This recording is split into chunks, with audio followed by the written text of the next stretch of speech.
कहते हैं कि मनुष्य अपने कर्मों का स्वामी स्वयं होता है। वह अपने ही कर्मों की विरासत पाता है और कर्मों से ही उत्पन्न अपने कर्मों के बंधन में बंधता चला जाता है। सच यह भी है कि इस दुनिया में दो तरह के इंसान हैं। एक जो यह मानते हैं कि भाग्य वाग्य कुछ नहीं होता और वे कर्म की प्रधानता में ही विश्वास करते हैं। दूसरे वे लोग हैं जो भाग्यवादी हैं, यानी उनका किस्मत कनेक्शन में पूरा भरोसा होता है। उनका दृढ़ विश्वास होता है कि जो भाग्य या किस्मत में लिखा है वो होके ही रहेगा। अर्थात इंसान जिंदगी भर कर्म और भाग्य की दो धुरियों में घूमता रहता है और अंततः दुनिया से अलविदा हो चला जाता है। आज का युवा भी यही सोचता है कि बिना कुछ किए ही उसे वह सब कुछ मिल जाए जो वह चाहता है, लेकिन ऐसा बहुत कम लोगों के साथ ही होता है। इस विषय पर अक्सर बहस होती रही है कि आखिर कौन बड़ा है, कर्म या भाग्य। अनंत काल से ही यह बहस का विषय रहा है कि कर्म ज्यादा महत्वपूर्ण है या भाग्य। दोस्तों, इस कहानी को सुनने के बाद आप यह बात तो अच्छी तरह समझ जाएंगे कि दोनों में श्रेष्ठ क्या है। जानने के लिए कहानी को अंत तक ध्यान से सुनिएगा।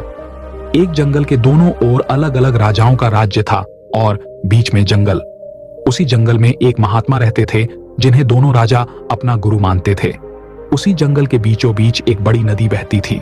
अक्सर उसी नदी को लेकर दोनों राज्यों के बीच झगड़े फसाद होते रहते थे।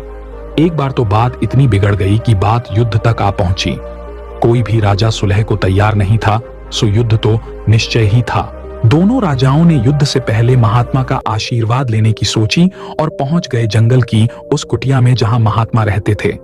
पहले एक राजा आया और उसने महात्मा से युद्ध में विजय का आशीर्वाद मांगा। महात्मा ने कुछ देर उस राजा को निहारा और कहा कि राजन, तुम्हारे भाग्य में जीत नहीं दिखती, आगे ईश्वर की मर्जी। यह सुनकर पहला राजा थोड़ा विचलित तो हुआ, फिर उसने सोचा कि यदि हारना ही है तो पूरी ताकत से लड़ेंगे, परंतु यूं ही हार नहीं मानेंगे, और अगर हार भी गए तो हार को भी औरों के लिए उदाहरण बना देंगे, परंतु आसानी से हार नहीं मानेंगे। यह निश्चय कर वह वहां से चला गया। दूसरा राजा भी जीत का आशीर्वाद लेने महात्मा के पास आया, उनके पैर छुए और विजय का आशीर्वाद मांगा।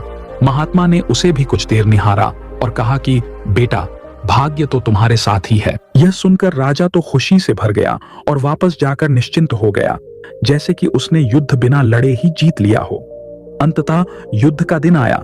दोनों सेना एक दूसरे के आमने सामने थीं और युद्ध का बिगुल बज गया। युद्ध प्रारंभ हो चुका था।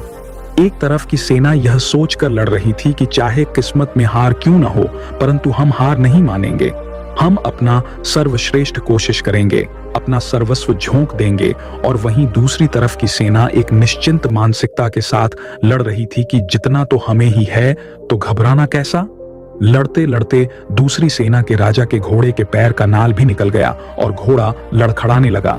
पर राजा ने ध्यान ही नहीं दिया, क्योंकि उसके दिमाग में एक ही बात चल रही थी कि जब जीत मेरे भाग्य में है ही, फिर किस बात की चिंता।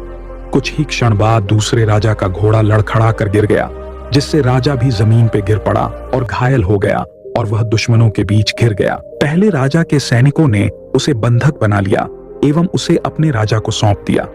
युद्ध का निर्णय हो चुका था। युद्ध का परिणाम बिल्कुल महात्मा की भविष्यवाणी के विपरीत था। निर्णय के बाद महात्मा भी वहां पहुंच गए। अब दोनों राजाओं को बड़ी जिज्ञासा थी कि आखिर भाग्य का लिखा बदल कैसे गया। दोनों ने महात्मा से प्रश्न किया कि गुरुवर, आखिर ये कैसे संभव हुआ। महात्मा ने मुस्कुराते हुए उत्तर दिया, राजन, भाग्य नहीं बदला, वो बिल्कुल अपनी जगह सही है, पर तुम लोग बदल गए हो। उन्होंने विजेता राजा की ओर इशारा करते हुए कहा कि अब आपको ही देखो राजन, आपने संभावित हार के बारे में सुनकर दिन रात एक कर दिया। सब कुछ भूलकर आप जबरदस्त तैयारी में जुट गए, ये सोचकर कि परिणाम चाहे जो भी हो पर हार नहीं मानूंगा। खुद हर बात का ख्याल रखा, खुद ही हर रणनीति बनाई, जबकि पहले आपकी योजना सेनापति के भरोसे युद्ध लड़ने की थी। अब महात्मा ने पराजित राजा की ओर इशारा करते हुए कहा कि राजन, आपने तो युद्ध से पहले ही जीत का जश्न मनाना शुरू कर दिया था। आपने तो अपने घोड़े की नाल तक का ख्याल नहीं रखा।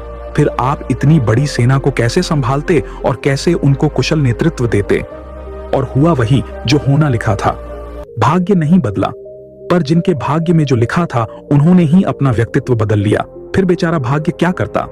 दोस्तों, हमें इस कहानी से यह सीख मिलती है कि भाग्य उस लोहे की तरह वहीं खींचा चला जाता है जहां कर्म का चुंबक हो। हम भाग्य के अधीन नहीं हैं, हम तो स्वयं भाग्य के निर्माता हैं। ये सत्य है कि भाग्य भी उन लोगों का साथ देता है जो कर्म करते हैं। किसी खुरदरे पत्थर को चिकना बनाने के लिए हमें उसे रोज घिसना पड़ता है।